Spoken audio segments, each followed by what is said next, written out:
So, just in case you didn't know, I'm Nichola McLeod. I'm a coach, a mentor, and a team builder.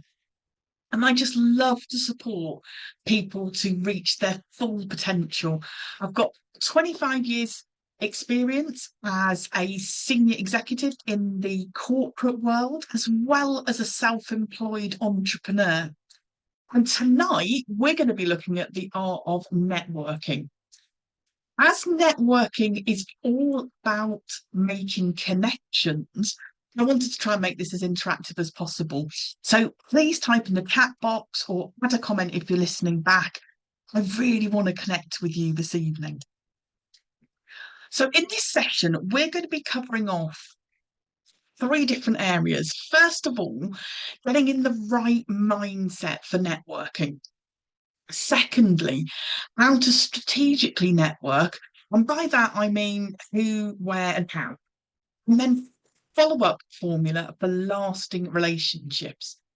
And I think a really key point for me to highlight here before we go on is that networking is a long-term strategy for building your circle of influence. It's kind of a sort of a quick win, okay? Let's look at the mindset that you need to be in, okay? So networking is about nurturing. And I've picked this image of a little seed being nurtured into a plant because I think it's a really, really good illustration. I wanted to share with you a personal experience just to set the scene for you. So a little while ago, I had one of those, oh God, should I or shouldn't I moments? You know, when you think about reaching out to somebody, someone you haven't spoken to in ages, but you hesitate because, well, it's been a couple of years. What do they think? You know that feeling. Now, I knew this person personally, but life had kind of taken us in different directions and we just hadn't kept in touch. Then, on a total whim, I sent a random message on Facebook. No agenda, no expectations, just a simple, yeah, how's life treating you? And this is where the magic started to happen. We started to chat backwards and forwards, catching up on things that we'd missed in each other's lives. And this was over a number of days, maybe even weeks, okay, not one quick conversation. It felt really comfortable and natural. You know, that feeling when, like, you know, you're catching up with somebody and no time's passed at all. But then something unexpected happened through the conversation that we're happening with us. I realised that our conversation gave me clues that my business was exactly what she needed right now. The timing was absolutely perfect. And it's something I really couldn't have planned for. Now, not only did she decide to join me in business, because of the way we reconnected, our friendship has deepened in a way that I really didn't expect. And it made me realise something quite simple but powerful. Networking isn't just about making new connections, it's about nurturing the ones that you already have. Had I overthought this situation and convinced myself, oh, it's going to be too awkward, or what if she doesn't reply, you know, all of those thoughts, then I'd have missed out on a really good opportunity, both professionally and personally. So, as I'm sharing this story, if you've got someone in mind that you've not spoken to in a while, send that message. You never know where that conversation may lead. We're going to have a little look now at some of the biggest mistakes that people can make when it comes to networking. And I've got to make this one really, really clear, okay? Networking is not selling. It's not selling. And it's one of the biggest mistakes that people make is treating networking like a sales pitch. It's just going to lead you down this dead end road. It is not about pushing your personal agenda. It is about building real connections with people. Think of relationship building, not just getting something from somebody. If that's your only agenda, I'm talking to this person because I want something out of them, you're going to get stuck. And I've been there myself, where I've asked the question, like, you know, at what point is it that I say join my team? Well, actually, you don't. You just don't, because that isn't what networking's about. It's about building connections and seeing where those connections lead you through the natural relationship that you're building. I also wanted to chat to you about confidence versus authenticity. And I love this image. There's a couple of different versions of it out there, but I really love it, where it's like, actually, you don't need to be this perfect, whatever it is you're trying to be a great networker. You don't need to be an extrovert. You don't need to be like somebody that you're not. Authenticity will always win over some fake confidence. And the secret here is being genuinely curious about the person that you're speaking to. Here's a key phrase for you, and I really would urge you to write this one down. Be interested, not just interesting. Be really, really curious about the person that you're connecting with to gain a deeper understanding of who they are. Still keeping with mindset, okay? The law of, and I can't say this word, reciprocity. Mm, I worked on it a few times and it was never going to come out right. But to put that into plain Nichola English, the very best networkers offer value first before looking for anything in return. And specifically, what do I mean by that when we're talking about networking? I'm talking about perhaps this person that you've just connected to. You could introduce them to somebody that's useful to them. Through the conversation that you have with them, you're like, oh my God, I know somebody who could really help you with that. You might be able to share a resource that could really help them. Oh, do you know what? It's funny you talking about that. I've got a really good article I was reading, guide, book, video, whatever it is that I could share with you. Maybe you could support their work in some kind of way, maybe help promote their business, do something like that. Think about one thing that you as a person can offer in a networking relationship. What advice can you give? Can you give a referral? Could you collaborate? Is there knowledge that you've got you can share? Is it just encouragement that you can offer this person? Sometimes it might be something as simple as just listening. So if we've got ourselves in the right frame of mind where we're not going into this new relationship with somebody, top of our mind, what can I get for them? What can I get for them? What's in it for me? We're thinking about what we can give, what value we can add. The next question I come up with is, well, who on earth do I network with? Like, where do I start? I think often when people hear networking, they picture a formal event, business cards and handshakes with strangers. I know I do, and it puts the fear of God into me. Great networking isn't just about meeting new people, it's about making the most of the connections that you've got. Not just the obvious connections either. It's not about targeting the most successful people all the time. We're going to have a look at the power of loose ties, people outside of your immediate circle. And they can lead to some really unexpected opportunities. So, have a little think for me about people that you already know but haven't spoken to in a while. Like, maybe you're going to think about colleagues, people you've worked with in the past, people that you went to school with, clients that you've had in the past, or someone's post that you always like on social media. Reconnecting with them, as I shared in my own story, can be just as powerful. Why is it powerful? Because timing is going to be everything. Someone who wasn't interested in connecting with you 2 years ago might have completely different circumstances today. How on earth do you do it? It is just a simple message like, it's been ages, what's been happening with you? Then listen to what it is they share with you. So the second type of people, people that inspire you, maybe feel a little bit out of reach. A successful entrepreneur, a speaker that you loved, or an industry leader. So we're talking about people right up here. You know, we're not going no middle ground here. We're going like, woo. But you know what? You don't have to be at their level to reach out. What you'll find is that people who are further ahead on the journey often enjoy sharing advice with those who are genuinely interested. How do you go about that then? Start engaging with their content and then send thoughtful message to them. Something like, I loved your post on whatever. It really resonated with me. Would you be open to a quick chat sometimes? What's the worst that can happen? They'll say no or they ignore you. The best that could happen is they could turn around and say, yeah, I'd love to chat. It really is about taking that step. Next one, the everyday network. These are friends, family, casual acquaintances. Some of your best connections won't come from business circles, okay, but from your personal life. Because there's people that you know, they know other people as well.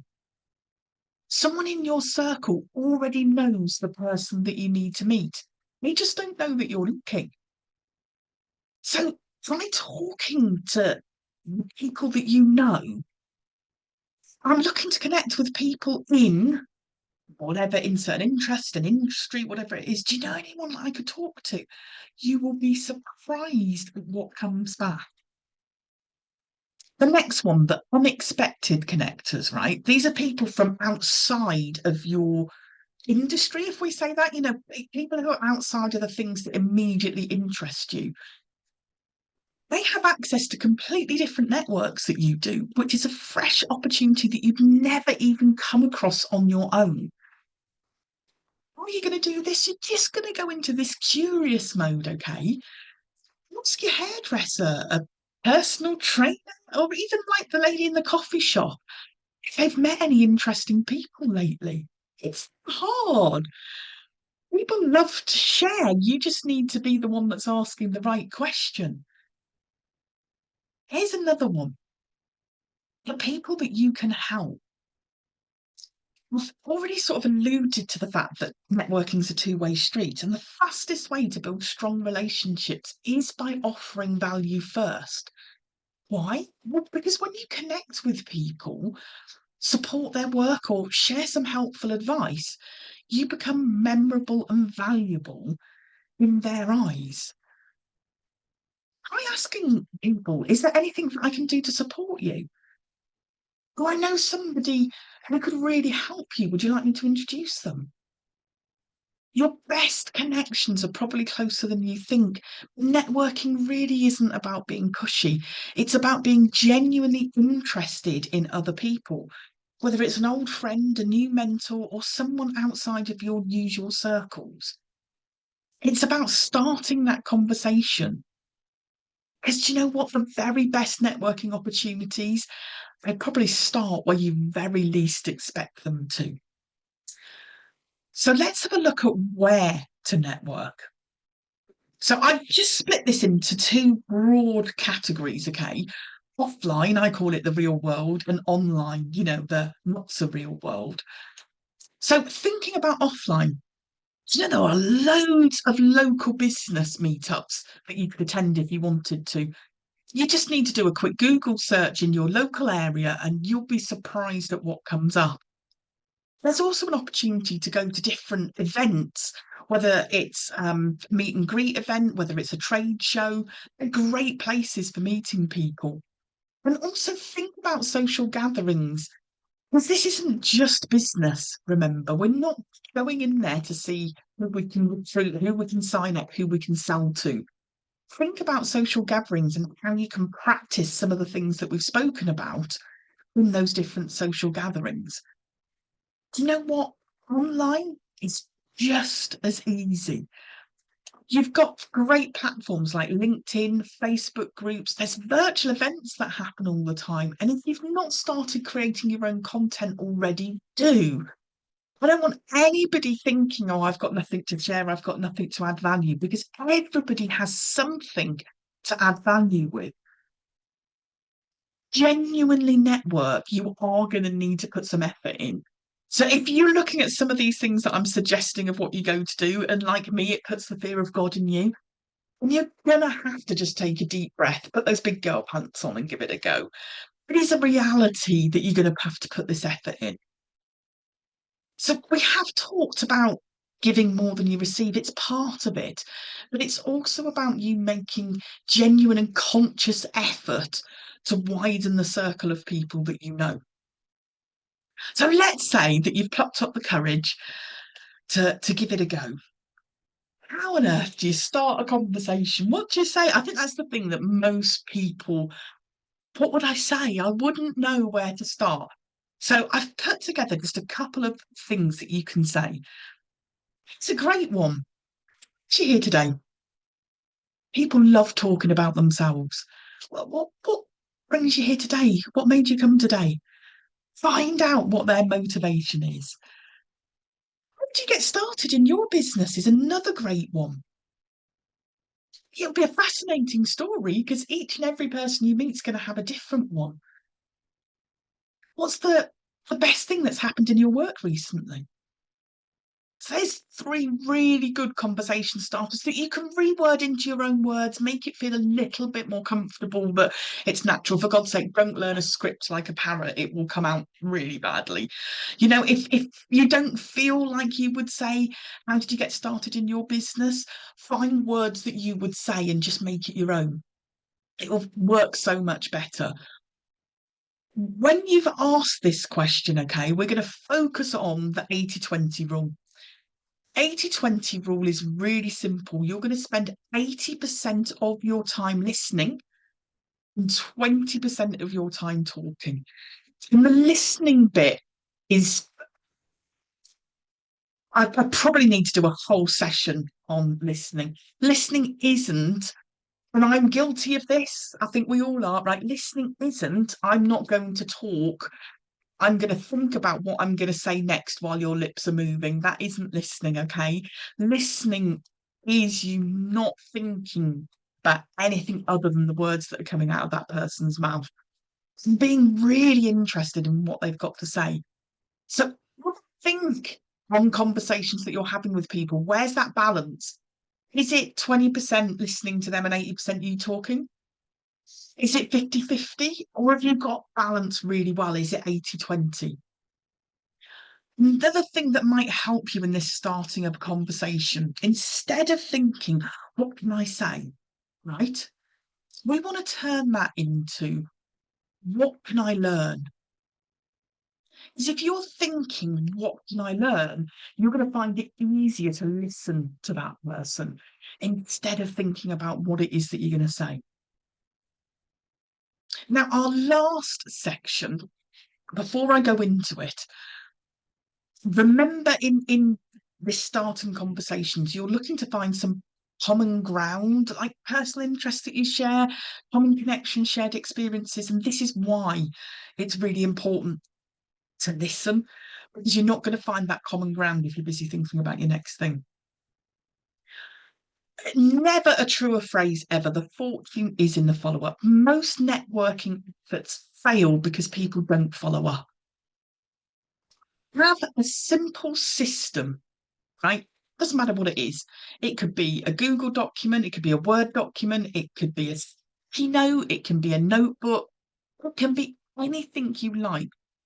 Have a system where you actually make notes on the people that you are talking to so that you remember to follow them up and what follow-up it is you've done with them. Honestly, it doesn't matter what your system is. It is critical that you have one. So, top tip on how to stay memorable: follow up your new connection within 48 hours. Send a really short personal message. Mention something specific about the conversation that you had. So, for example, oh, hi, Kate, it was great chatting to you about alpacas at the pub. I'd love to stay in touch and see how we can support each other. Let's connect more. It's genuine. It's going to make you memorable. You want that to be really, really important. You want to nurture that relationship with somebody. If you can engage with them on social media, like, comment, and share their content. Offer something valuable, maybe an article that you've seen that relates to the conversation that you've had, an insight or an introduction. Check in periodically. Don't just reach out when you need something. I'd really recommend blocking 10 to 15 minutes out per week just to do this follow-up. Small efforts here will give you really big results. Now, before we close off this evening, I wanted to share with you 5 killer tips on being a great networker. So we've kind of just looked at the basics, but this really is really wanting to go. Right. Power of that second conversation leads right in from that follow-up. The first conversation gets you noticed, but the second one is going to actually start building a relationship. Most people network like speed dating, quick chats, but no depth. Whereas the real magic is going to happen when you follow up and have a deeper second conversation. Instead of just adding somebody on social media, be it Facebook, Instagram, LinkedIn, ask them, I'd love to continue our chat. When's a good time for a virtual coffee? It's much more personal. You've had a conversation with them. You're now linking up with them in the virtual world. Just let them know you're not just adding them. You really want to build a relationship here with them. Tip number 2, make yourself easy to remember. And I've used this image before because I love it so much. No one's going to forget you if you turn up in a unicorn onesie, are you? People meet tons of people. You want to make sure that they remember you with some kind of unique hook that makes you stand out. Like, I help professionals escape the 9 to 5 hamster wheel. Wear something small but distinctive, a bright colour, an interesting story. Instead of saying, we're in sales, try saying, I help people make money whilst wearing their pyjamas. It'll create curiosity. It's a conversation starter. It's going to make you stand out as you're a bit different. Use your personality to stand out. Remember, I said at the beginning, this is not about you being an extrovert. You know, if you never wear onesies and you don't like unicorns, this lady isn't going to be for you, but she's going to be for somebody. You're remembering that your uniqueness will attract people. On a tip number 3, ask for advice. It's a great hack, okay? People adore feeling useful. Asking for advice is a great way to build rapport. Instead of pitching yourself, ask for their insight on something related to an area that you know that they're really interested or they're an expert in. It flips the dynamic. They'll naturally take more interest in you. I really, try saying something like this. I really admire your work in whatever. If you're in my position, what advice would you give? And this really does work wonders because people love helping. They really do. So our 4th killer tip, leverage events like a pro. Most people waste networking events. Be intentional if you go and attend one and make it count. Set yourself a goal. I'm going to have 3 meaningful conversations and connect with 5 new people. Don't cling to one person, mingle. And if you find yourself in one of those like long drawn out conversations that you're thinking, I need to move on, otherwise I'm not going to connect with enough people, have a little bit of an exit strategy for that conversation that you're like, oh, how do I move on? Something like, it's been great chatting. I'd love to stay in touch, but I want to meet a few more people at the event before it ends. Another pro tip for events, arrive early. It's much easier to approach people before they've sort of joined their own groups and they've already got sort of that conversation, going. It'll make your life a lot easier. And the 5th and final killer tip, be a super connector. The most powerful networkers don't just collect connections, they connect others. So if you meet 2 people who you think could really benefit from knowing each other, to each other, builds trust, credibility, and loads of goodwill. People will remember you as a really valuable connector. All you're going to do is just introduce them. Hey, Sarah, this is Sue. You both work in, I'm going to say that, breeding alpacas. I think you'd have a great conversation. I'll let you take it from there. It's really, really easy to do. So, oh, what a brilliant session. Great networkers don't just meet people, they make an impact. When you help others, opportunities are naturally going to come your way. And this is the key that I'd love you to take away. We've looked at the mindset side of things here about you being a giver and not a taker. We've looked at what type of people, what type of places, and how to approach them. Follower, relationships grow over time. Honestly, this is not about wham bam thank you ma'am. Think of any real relationship that you've ever formed, and you know it takes time to build. I've got a challenge for you. Reach out to one new person this week in a meaningful way. Just one. They could be somebody that you met recently or somebody you've lost touch with. I've got a free PDF for you to get if you're interested. The Art of Networking, my practical guide. You just need to drop me an email, nichola@beautyofsuccess.co.uk. And our next session, next Monday at 7:30, is mastering the balancing act. So if anyone's got troubles juggling all those balls, we're going to be focusing on it next Monday night. I've really enjoyed the session. I hope you have too.